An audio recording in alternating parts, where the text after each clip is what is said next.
Boa noite, sejam todos bem-vindas. Hoje nós vamos começar novamente aqui a fazer as nossas palestras no grupo Mulheres Transformadas.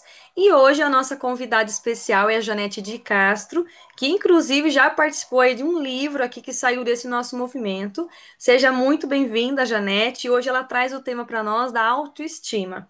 Fique à vontade para você se apresentar e trazer seu conteúdo para nós também, que com certeza vai agregar muito aqui nesse nosso movimento, Grupo Mulheres Transformadas. Eu agradeço a oportunidade de estar aqui novamente, né? Eu acho que é a segunda vez, né, que eu tô aqui. E foi muito importante, esse movimento. Eu falo que minha primeira experiência com a escrita foi juntamente com a Dani, né, Dani, fazendo a coautoria, do Desafio de Ser Você, do livro Mulheres Transformadas para Reinar. Então foi, assim, muito especial. E hoje a gente está nessa oportunidade de falar um pouco sobre a autoestima. Então, eu falei assim, como é tão importante a gente olhar para a gente. E eu pensei num tema bem interessante para a gente estar falando de autoestima. E eu, inclusive, tenho uma série de lives que eu faço no meu Instagram chamado Desafio de Ser Você, que, inclusive, eu falei assim, vamos mudar isso, passando por uma nova configuração também. Falo assim que a gente vai amadurecendo no percurso. Então, em vez de ser o desafio de ser você, é ouse ser você, porque a gente vai caminhando e a gente só consegue ser quem nós somos, ousar ser nós mesmas na nossa essência, trabalhando a nossa autoestima. Então, falando um pouquinho de mim, eu comecei a minha jornada na área da beleza como esteticista. Eu falo que eu virei terapeuta por conta da estética, atendendo mulheres que, né, vêm na maca e acabam desabafando, e as pessoas sempre falam, você vira uma psicóloga de tabela. Mas aquilo tocou muito no meu coração de estar ajudando essas mulheres a encontrarem o seu caminho. E esse caminho, eu falo que é um caminho de volta para dentro, dentro de nós. Então, assim, foi atuando com essas mulheres que todas as outras funções, elas foram nascendo naturalmente. Então, eu fui observando que cada mulher, ela só é realmente, ela se sente realmente bonita quando ela está alinhada com a essência dela. Então, por mais que ela passe um batom, por mais que ela se arrume, por mais que ela esteja bonita e bem arrumada por fora, ela acaba não se sentindo inteira, vai tendo um vazio dentro de si. Então, tudo começa em você, tudo começa dentro da gente. Então, eu reuni aqui características, começando pelo nossa pessoa. Então, nós somos compostos não só apenas, mas pelo nosso corpo emocional, nosso corpo físico, nosso corpo emocional, nosso corpo espiritual. E a junção de cada um desses corpos é que faz, a gente, algumas pessoas chamam de quinto elemento, que é a nossa essência, a nossa alma. Então, para que você comece de fato a se conectar com quem você é, você precisa fazer e se auto-investigar. Então, eu falo assim que hoje, essa palestra aqui, ela é um pouco mais provocativa. A gente vai estar trazendo, algumas coisas como conhecimento, só que esse conhecimento ele só vai fazer sentido se você se auto-investigar, porque somos pessoas únicas, e como pessoas únicas, um checklist que serve para mim não é o mesmo que vai fazer sentido para Dani, não é o mesmo que vai fazer sentido para Alice e muito menos para Eliane. Então, por mais que a gente tenha um checklist, o que vale é as nossas características únicas, porque somos únicas. Então, é olhar para aquilo que a gente pensa, porque tudo que a gente pensa, ele vem carregado de crenças e das nossas vivências, desde quando a gente nasceu até a presente data. Então, umas pessoas tiveram experiências boas, outras mais ou menos, mas todas nós carregamos experiências das nossas infâncias e da nossa adolescência que trazemos para a nossa vida adulta. Então, o que você pensa e acredita? O que que povoa a sua mente? O que que está o tempo todo ali que você fala assim, nossa, eu às vezes estou parada e estou pensando em alguma coisa.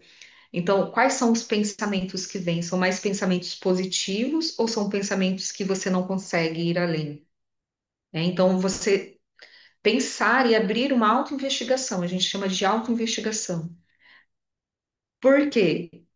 Tudo isso, quando traz lá da infância, a gente vai trazer o nosso corpo emocional. O que que você carrega emocionalmente? Primeiro você pensa ou primeiro você sente?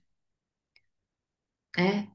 Então, muitas vezes você vai sentir primeiro e depois você vai ter um sentimento e aí você vai pensar sobre aquilo. Nossa, eu levei um susto.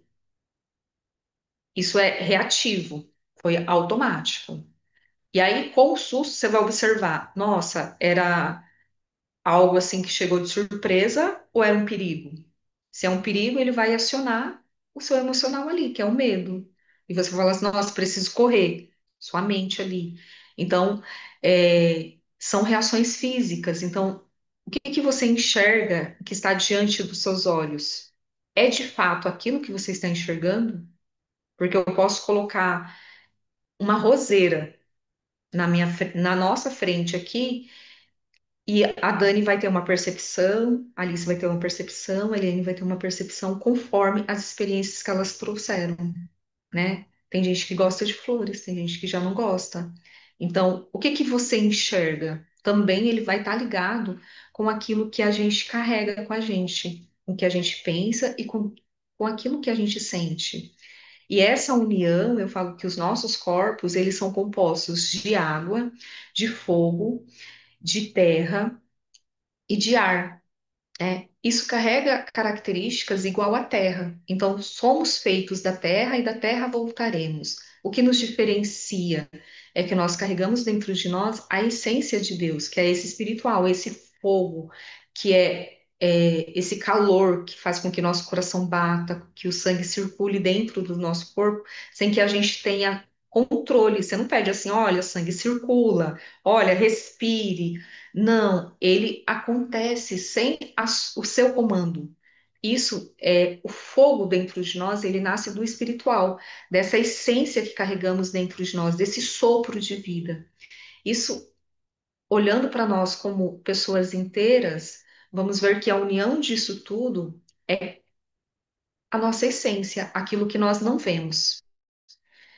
Então eu falo que diante de tudo isso, quando você vê uma roseira, pode ser que a Dani tenha pegado numa rosa e furado a mão. E aí, quando ela vê uma, ela vai lembrar da dor.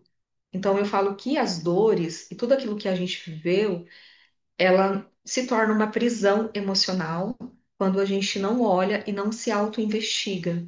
Porque a gente vive numa correria no dia a dia da nossa rotina, e muitas vezes, no desempenhar das nossas tarefas, a gente acaba, às vezes, não dando conta. E quando a gente não dá conta, a gente começa a se criticar. Então, pessoas que são muito hiperrealizadoras, elas carregam dentro de si muito crítico. Porque você faz um checklist lá e aí, naquele dia, você não conseguiu cumprir o checklist. E aí você usa uma régua muito pesada para você. Porque naquele dia você não conseguiu cumprir o seu checklist que você planejou para fazer. Ou você, às vezes, nem faz checklist, e aí chega no final do dia e você fala: nossa, eu não fiz nada. E aí você não para observar o quanto de coisas que você já fez, porque Deus fala pra gente que nós somos valiosas simplesmente por existir.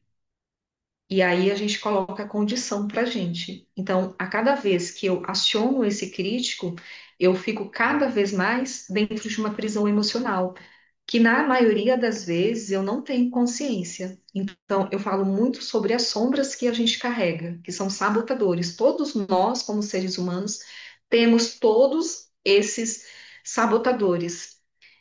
E elas são sombras quando elas fogem do nosso equilíbrio, quando eu sou prestativa demais, quando eu sou esquiva demais, quando eu faço demais, quando eu controlo demais, quando eu penso demais, quando eu me coloco no papel de vítima, quando eu sou perfeccionista, quero tudo da melhor forma, quando eu sou inquieta. Então, elas são sombras quando elas fogem do equilíbrio. Então, o que que é o equilíbrio? É você olhar para o que você sente, porque quando a gente não olha para o que eu sinto de verdade na minha essência, eu caio na sombra. Então, eu posso ser prestativa? Devo. Só que se eu tenho muitas coisas para eu fazer e eu ficar na agenda da Dani, eu não vou conseguir cumprir a minha agenda. E aí, quando vai chegar no final do mês, eu vou estar lá com a régua muito alta, usando o crítico, falar assim: nossa, eu não fiz nada, passou um mês e eu não fiz nada. Mas, se perguntar sobre a Dani, eu vou falar assim: nossa, eu fui lá na palestra da Dani, eu fui lá no evento da Dani, eu fiz o livro com a Dani, eu apareci lá na igreja com a Dani, eu fui dar uma voltinha, ela foi fazer a entrega das roupas dela, eu compareci lá. E o meu compromisso? Ah, não, eu estava acompanhando ela, que ela não estava no dia bom, aí no outro dia é outro motivo. Então, o prestativo, ele sempre vai estar na agenda do outro, fazendo coisas pelo outro, e ele não vai estar fazendo coisas para ele. Então, esse é um. E aí tem um esquivo, que às vezes você tem algo muito importante para realizar, e aí você vai deixando para depois. E fala assim: ah, não vou fazer agora não, porque. E aí você vai inventando para você mesmo desculpas. A gente vira especialista em desculpas quando você tem um esquivo muito alto. Ou você vive cansada porque você vive fazendo coisas, né? E aí, por que que você às vezes vive fazendo coisas? Porque às vezes você também não quer lidar com aquilo que você carrega dentro de você. Então eu falo que as empreendedoras em geral carregamos em si normalmente muito prestativo, carregamos muito hiperrealizador e muito insistente, porque às vezes a gente quer fazer da melhor forma, quer fazer a forma muito bonita e às vezes a gente nem começa porque você quer estar preparado, quer falar melhor, não quer gaguejar, não quer, não sabe preparar um slide. Ai, não vou escrever um livro porque eu acho que eu não vou conseguir fazer. Será que alguém vai se interessar pela minha história? Né? Então, a gente vai se cobrando e vai procrastinando e vai entrando dentro dessas sombras. Só que hoje, eu estou aqui para dizer que nós não somos as sombras, por mais que a gente carregue isso dentro de nós. Nós somos uma presença divina, carregamos luz dentro de nós. Só que antes da gente enxergar isso, muitas vezes, uma pessoa que é hiperrealizadora, que trabalha demais e que vive estressada, com ansiedade e com a autoestima lá embaixo, é porque ela acha que a dor dela não tem importância, que a dor do outro, às vezes porque o outro faz mais barulho, tem que ser atendida. E aí ela olha para uma pessoa, às vezes que mora na rua, e ela fala assim: nossa, ele não tem um cobertor. Ou ele tem um cobertor, mas ele está dormindo lá na rua, né? Então você se compara com uma pessoa e aí fala assim: não, eu estou de boa. Fulano, a vida de fulano é pior, a vida de ciclano é pior. Porque pessoas hiperrealizadoras, ou pessoas que sempre estão ali prestativas, sempre está dando atenção para o que o outro sente. E não dá atenção para a dor que você sente. Às vezes você fala assim, ai, mas eu estou só um pouco cansada. E aí você continua. Você não para fazer uma pausa, você não para olhar para você, você não para olhar para aquilo que você está sentindo. Então, a sua dor ela é legítima, qualquer que seja ela. Então, eu queria, dizer que a gente foi ensinado a amar o próximo como a ti mesmo na teoria, porque na prática a gente faz diferente. Porque a gente tem como exemplo a vida de Jesus, que Jesus deu a vida dele por nós. E ele carregou uma cruz, só que ele carregou a cruz dele. Ele não carregou a cruz do outro, ele carregou a própria cruz dele. E nós, muitas vezes, carregamos a cruz do outro, além da nossa mesma. Então, não tem como você amar o próximo como a ti mesmo se eu estou carregando a cruz do outro, se eu estou me preocupando com o outro. A gente foi ensinado também que se você não se preocupa com o outro, você é egoísta. Só que a gente não foi ensinado que a gente precisa se preocupar com a gente primeiro, para depois conseguir ajudar o outro. Então, por exemplo, a gente só dá aquilo que a gente tem. Então, se eu tenho uma garrafinha de água, eu posso oferecer ela para a Eliene. Mas se eu não tenho uma garrafa de água e a Eliene está com sede, como que eu vou matar a sede da Eliene se eu não tenho? E a gente faz isso o tempo todo. Quando a gente oferece para o outro aquilo que muitas vezes a gente gostaria que fizesse para a gente. Aí você fala assim, não.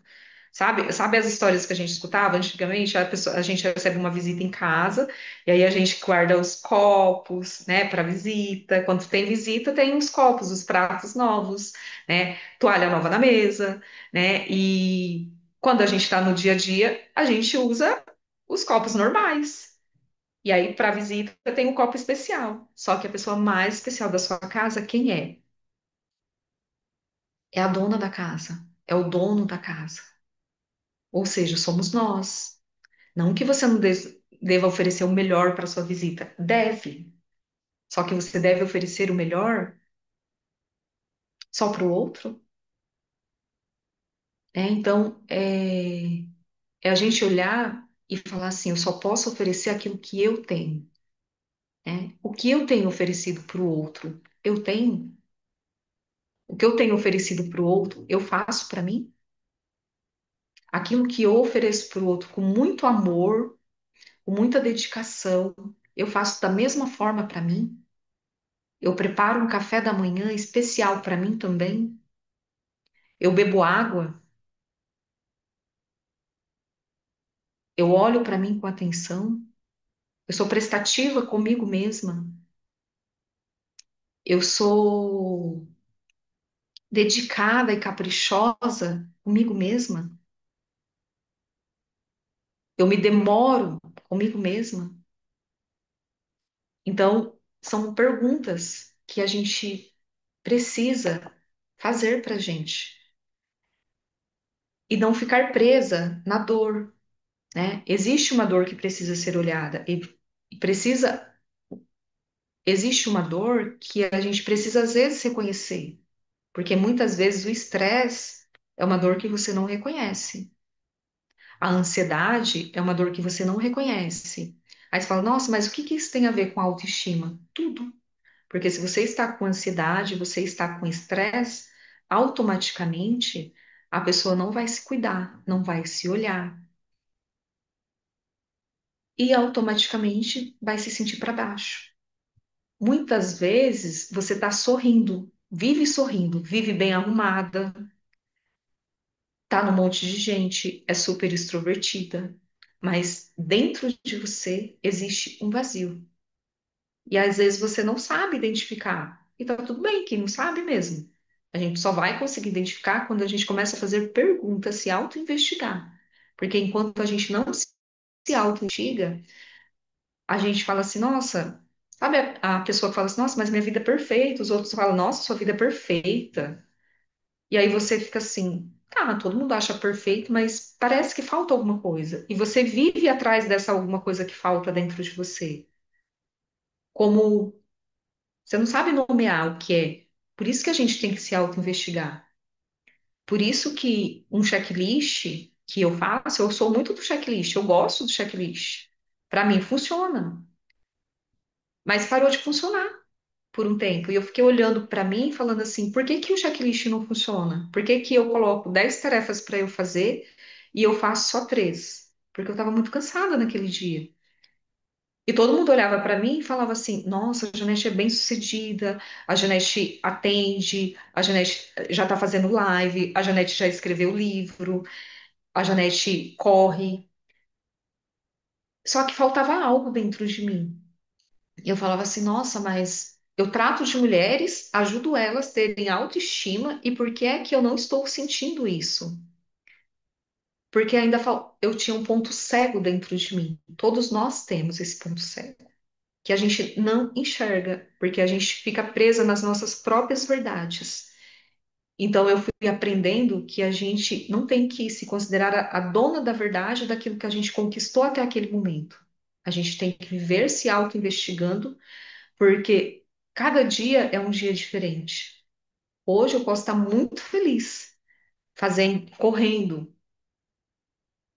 20 quilômetros. E no outro, um martírio eu correr 20 quilômetros, porque o meu corpo está cansado. Eu falo isso por experiência própria, eu passei por isso. Eu amo correr. E por muito tempo, a corrida, ela me salvou do estresse. Então, foi correndo que eu aprendi a escutar a minha essência, a escutar a voz de Deus falando comigo, sem a interferência da minha mente. E eu acostumei tanto que aquilo virou uma verdade para mim. Muita gente me admirava, falava assim: nossa, ela corre meia maratona, né? Eu queria tanto conseguir correr 1 quilômetro e não consigo, né? E aquilo virou uma verdade para mim. Só que aí eu fui descobrindo outras formas de silenciar a mente e se conectar comigo mesma. Eu descobri o yoga. E o yoga, eu tinha um preconceito muito grande, porque eu achava que era aquela posição de ficar lá assim, eu falei, meu Deus. E eu fui para uma aula experimental e fui surpreendida, porque os primeiros minutos é isso mesmo. Você vai respirar, você vai se conectar. E aí eu comecei a fazer, e aí a professora começa assim, ó, você faz alongamento e tudo. E aí daqui a pouco você tava lá, eu tava numa perna só, levantando o braço, eu ficava assim, gente, eu com tanta coisa para fazer, aqui esticando perna, esticando braço. E eu pensando nas coisas que eu tinha para fazer, e eu tava lá fazendo uma aula de yoga. E aí estica daqui, alonga dali, e aí faz posição disso, posição daquilo. Quando eu vi, eu tava lá, tentando me equilibrar numa perna, num braço. E aí, se você pensa em alguma coisa, você cai, você tem que se focar ali, se tornar presente naquele momento.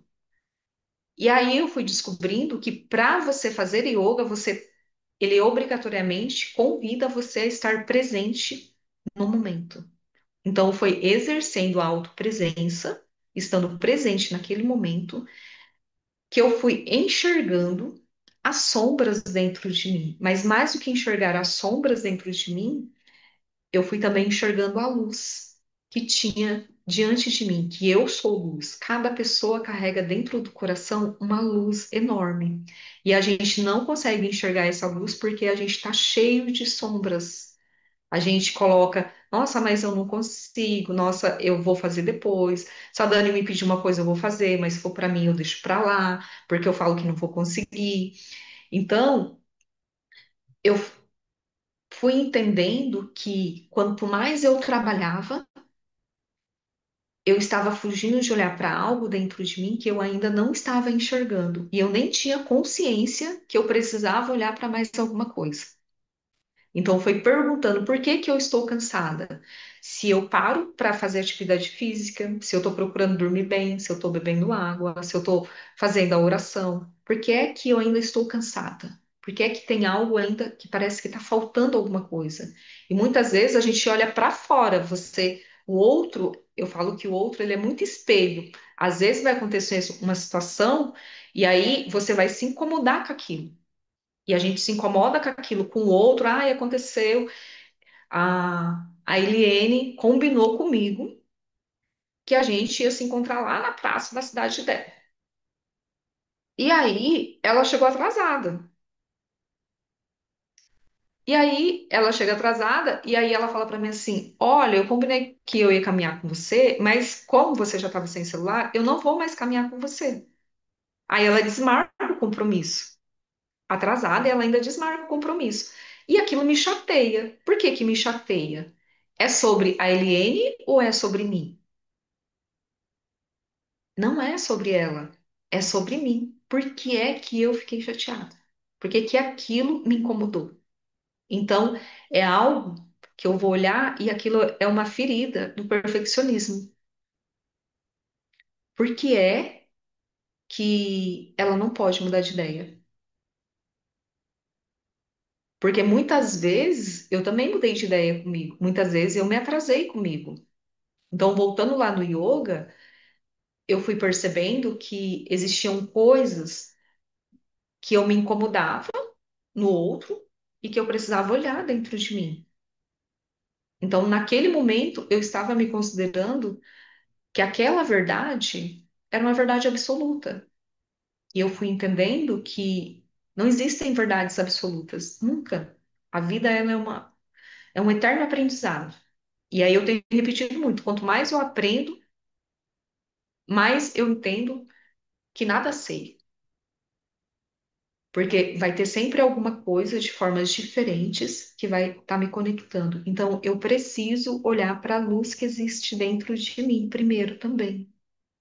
Porque o que que acontece? A grande maioria das pessoas, quando chegam aqui, elas estão olhando somente para a sombra. Elas não valorizam e não enxergam a grandiosidade que existe dentro delas. Elas não se perdoam, elas acham que não merecem, automaticamente elas não têm amor próprio, elas não se responsabilizam por aquilo que sente. É só o outro. Ah, se o outro não tivesse me provocado, eu não tinha brigado. Se o outro não tivesse passado na minha frente, eu não tinha esbarrado. É sempre o outro. Então, é a questão da responsabilidade e também de aceitar. Eu falo que eu fui aceitando as minhas verdades. Quais eram as minhas verdades? E aceitando as novas verdades. Porque a minha primeira verdade era que para eu conseguir relaxar e desestressar, eu precisava fazer uma atividade física. E eu encontrei na corrida essa atividade física. Depois eu comecei a ficar cansada, porque eu ficava assim, nossa, mas toda vez para mim desestressar eu tenho que correr. Era a minha essência mostrando para mim que eu podia acessar essa calmaria, essa luz, essa imensidão no yoga, por exemplo. Isso foi comigo. Então, na primeira aula, eu demorei 45 minutos, 50, para poder relaxar. Eu fiquei o tempo todo focada nas coisas que eu tinha para fazer. Então, quando eu, de fato, aceitei a minha nova verdade, eu comecei como aprendiz novamente. E aí, nos últimos 5 minutos, quando deitou, eu relaxei. Aí, quando eu fui no próximo, tipo assim, eu demorei, vamos colocar lá, uns 40, não foi assim rápido, né? Faz 2 anos que eu faço. Hoje eu sento ali e no segundo minuto eu já estou conectada com a minha essência, eu já estou conectada comigo mesma. Mas precisou de uma caminhada. Eu não preciso sempre correr para conectar comigo. Eu me conecto comigo parada também. Tem gente que se conecta escutando música. Então, isso foi para mim. Então, cada um precisa descobrir dentro de si o que faz com que você se conecte com você. O autocuidado, ele é importante. Ele é importante você cuidar do seu cabelo, cuidar da sua pele, cuidar do seu corpo. Somos templo, templo do Espírito Santo. Deus nos confiou esse corpo aqui para que a gente cuide e vive nele. E aí, o que a gente faz para nós? Então, quando que é que traz felicidade para mim? Hoje eu quis deixar meu cabelo preso. Na foto vocês viram ele solto lá. Muito tempo eu nunca pintei o cabelo. Eu fui pintar o cabelo o ano passado. Então eu era muito, como que fala? Uma pessoa que não muda nunca. Eu estava atrás de mudanças, eu estava mudando em muitos aspectos, mas o meu visual era o mesmo. Eu tenho amigas que me encontravam depois de 30 anos que estavam comigo e falavam: Nossa, você não muda nunca. Você tá a mesma coisa, a mesma carinha, o mesmo cabelo. Eu achava aquilo o máximo. E não era. Eu era uma pessoa que não mudava. Então eu não mudava o cabelo, meu cabelo era grande, então eu raramente cortava ele. Cortava sempre do mesmo jeito. E aí, quando eu mudei e colori o cabelo num tom, também eu tive que ter aquela. Para mim, eu tive que ter uma segurança para poder mudar. Então, eu fiz uma consultoria. Eu não quis ir lá e tentar e dar errado. Eu fiz uma consultoria. Mas isso é dentro do meu temperamento, dentro das minhas características. Então, quando você vai se auto-investigando, você vai descobrindo como você funciona. E aí, eu mudei o cabelo. E aí, quando eu olhei para mim, eu não me reconheci no espelho, porque eu estava outra pessoa. Eu cheguei em casa, meu marido falou assim: Não, você não é a minha esposa, aquela que eu casei. Você não tinha que mudar. Então, às vezes, o marido em casa, às vezes também influencia na opinião.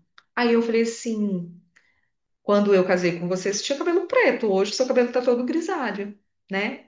Então, você também mudou, né? Então, eu acho assim que quando nasce dentro do seu coração essa mudança, para que você se enxergue de forma diferente, você vai construindo a sua autoestima. A autoestima ela é construção, construção do nosso olhar para nós diariamente, do nosso olhar para a luz que nós somos. Conforme nós olhamos para a luz que nós somos, a gente vai enxergando aquilo que eu preciso melhorar. Que é que eu preciso melhorar? Muitas vezes eu vou precisar, no meu caso, cortar o cabelo, eu já me cuidava, eu já tinha o cabelo todo assim. Então, é, você importa muito. Você importa o tempo todo. Porque quando você abre o olho de manhã, quem tá ali com você?